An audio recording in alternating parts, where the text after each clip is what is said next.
So, Aries, this one's for you. Welcome, welcome. This is Tarot Lumination. That's you, Aries. And this is your singles mini love and relationship report for this little episode called the end of November and early December, okay? That's all we can manage for now. I hope you're okay with that. Cards are already well shuffled in advance, but we're just going to the last second so that you're a witness. No jumpers, no flyers, no oracles, no reversals, none of it. We're just going to keep a nice simple story for you guys. I'm going to keep it short and sweet. Please stop, start, pause, however you want, so you can integrate these questions into the reading and, reinterpret for yourself. Create your own reading. We can only do so much here at Tarot Illumination, and Tarot Illumination is not a fortune teller. This is all just potential energy of what if. Okay, what if? We're also working on the understanding that you understand that there's you, there's the other, and there's the relationship itself. Okay, the relationship itself has its own integrity and identity.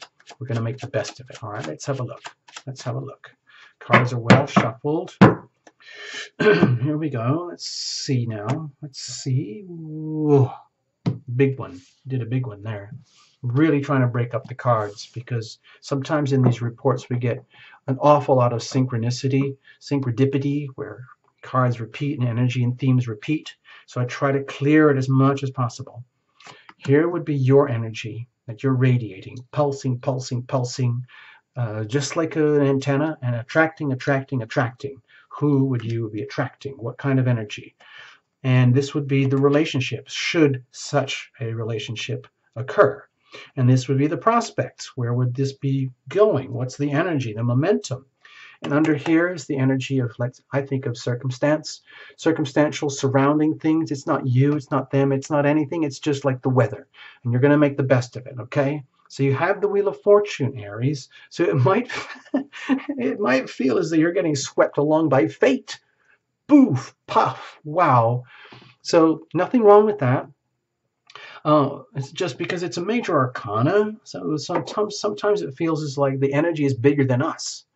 But also the beauty of the Wheel of Fortune is, so long as we understand that everything in life is in waves. We go up, we go down, we go up, and we go down, just like the ocean, and it never stops. It never, ever stops. As much as human beings like to have things like what we call stability, stable foundations, where you build a house and it just stays there and it's just lovely forever.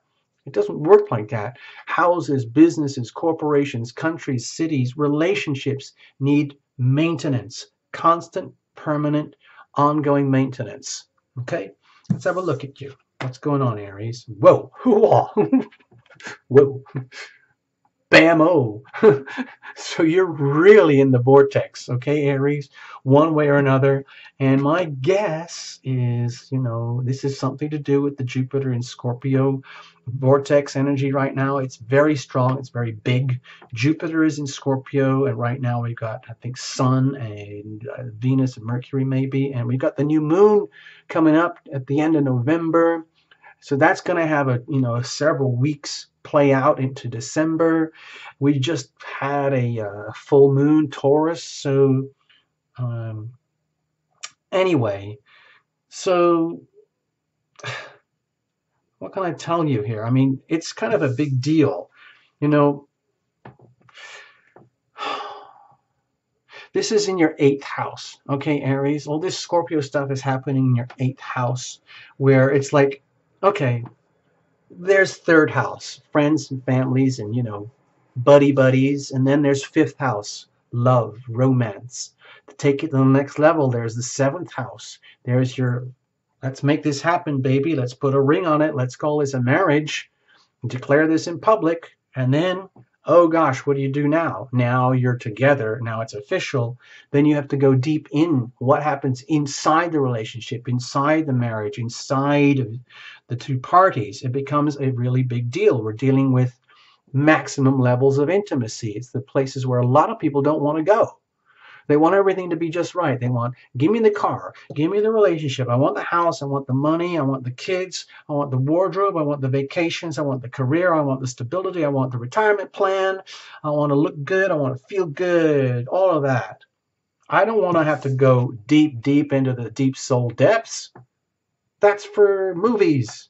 That's for, you know, tragedies and so on. But, sorry, Aries, it's full on with you right now. We're talking about going to the very, very depths where you're looking at what happens when you get deep soul merger, where you get full on naked, you with them and them with you, and everything is exposed. Okay, you and all your baggage, you and all your glory, them with all their baggage and them with all their glory. What are you going to do now?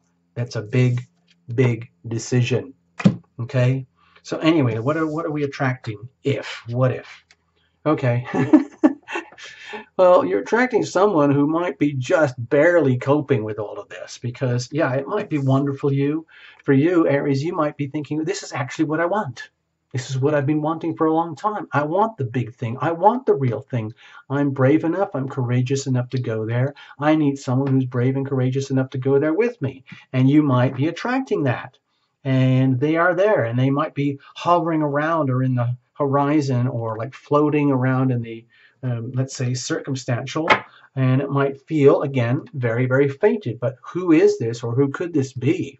With the Nine of Wands here, it could be someone who's been through the wars, back over and over again, perhaps lifetimes, lifetime after lifetime of survival, battle, endurance, rising up for the cause, living out the mission, living out the vision, then to be destroyed, then only to have to rise up again, just like this. Now, this is, there are other cards that indicate that type of energy, but I'm feeling it here very strongly because there's a tremendous amount of courage that needs to exist in this particular kind of person here to be able to match up with you, Aries, because you are the sign of the warrior. You're the sign of the one who goes where, who protects and defends those who cannot protect and defend themselves. The one who goes out and fights and does the dirty work.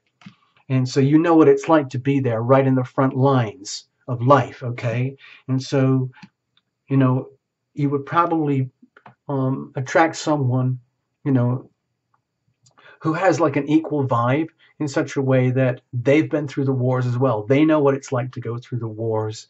But so you're seeing possibly a reflection of yourself. We talked about this theme in another reading, where, because this is such a profoundly large card when it comes to relationships and the decisions that occur in relationships, you might be living through a longer term experience right now, starting here around this November, December period, where you are starting to make very big decisions about how you want to relate and with whom you want to relate, in which case, who would they be?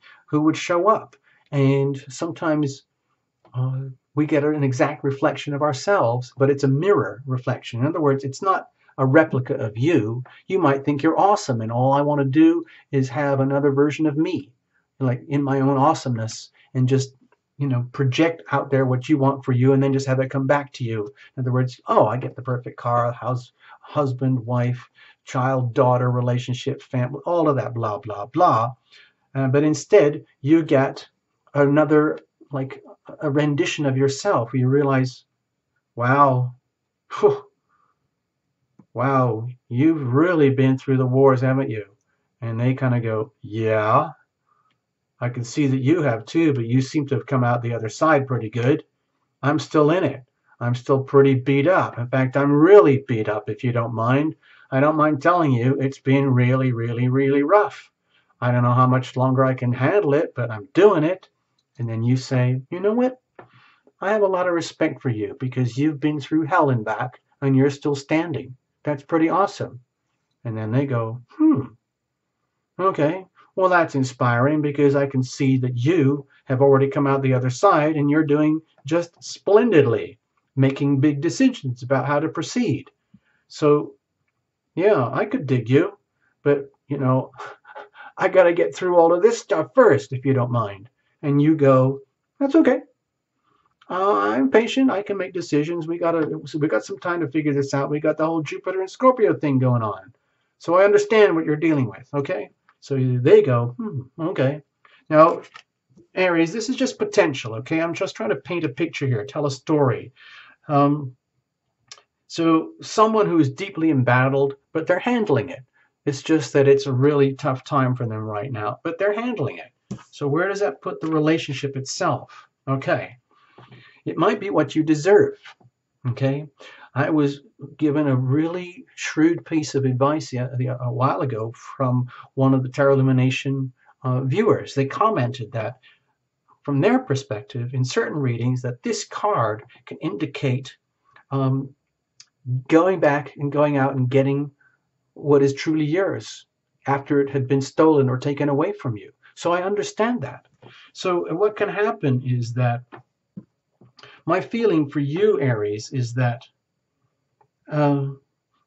by living through this time period right now, which might feel as though you're getting swept away by circumstances in such a way that it's almost out of your control, where you're being forced to make very, very big life decisions about who and what might show up in your life, it puts you on the spot. It puts the relationship on the spot where let's say, you might be getting what you deserve because that's what you want. And maybe you're actively going for that because you feel you deserve that and you want that. And you're going to get it however it has to be done, even if you have to use stealth means to do that. Okay? Nothing wrong with that. Like, all is fair in love and war, as they say. Sometimes we have to go through these like very treacherous chicanes and bumps and patches and dead ends and starts and stops to get to where we need to be. And so be it, you know? So it could put you, Aries, in a situation where you really have to figure out, what are you doing? How are you doing it? Why are you doing it? What is the mission and the purpose? If someone like this does show up, it's going to put you in the spot, put you in an awkward spot. It could you make it very difficult to make decisions about what are you really, really going to do going forward if someone like this does show up, because this is the energy of someone who might show up. So it could be a lot for you to handle. It could really put you in a position where you're going to have to think very carefully about what you're going to do and how you're going to do it so that you can get what you deserve, hopefully without, causing any damage or really bad side effects. In other words, just get in there, do the job, and get out, like they do in military operations, So where would that take things if such a thing was to happen? Okay. Now this card has showed up several times already. What it could do, let's just say that you, Aries, have already decided, you know what, I'm going for it. There's no escape. I can't get out of it, so I might as well just go with the flow. I'm just going to go for it. I'm going to accept I'm Aries, and I have to make some, yet again, really big, important decisions. Am I in or am I out if such and such a person shows up? So what are you radiating? And you are radiating the energy of big decisions, big love. Like, this could be the real thing. And if so, where does that take us? Where does that lead? And you attract that potential other, or they start coming in and you start to sense that energy. It really puts you on the spot. It really makes you deeply question who you are and what you're doing when you get into the deepest depths, soul, intimacy parts of relationship. So as you figure this stuff out, it could be, let's just say awkward. Puts you on maximum alert about moving through this learning phase. But the beauty is the learning and extracting the value out of it and discovering how awesome this could be for the long term and seeing the growth potential here. With the Page of Pentacles here, what I'm sensing is that the relationship itself, let's say something like this did occur and you attracted this wounded warrior type of person here, and the relationship really stretches you in your circumstances and in ways that feel fated and puts you really kind of in awkward situations. The beauty is that you can learn a lot and grow a lot from here and mature. Okay, so that can be very, very beneficial for you and for the other, because this is shared energy. Okay, this is the relationship itself. Okay, it might be challenging, it might be awkward for both parties. In other words, if you make a very big decision to accept them, allow this person to come into your life, if they show up, it could really jar things up in your world, but it could also be really, really beneficial. In other words, you might really need to get things shaken up a lot right now in a way that works for you and the other in the long run and for everybody else. Okay, so let's leave it like that. I don't want to say anything more. Do the cross watching, sun, moon, rising, all of that, make the best of it. Okay, so thanks, Aries. Bye bye.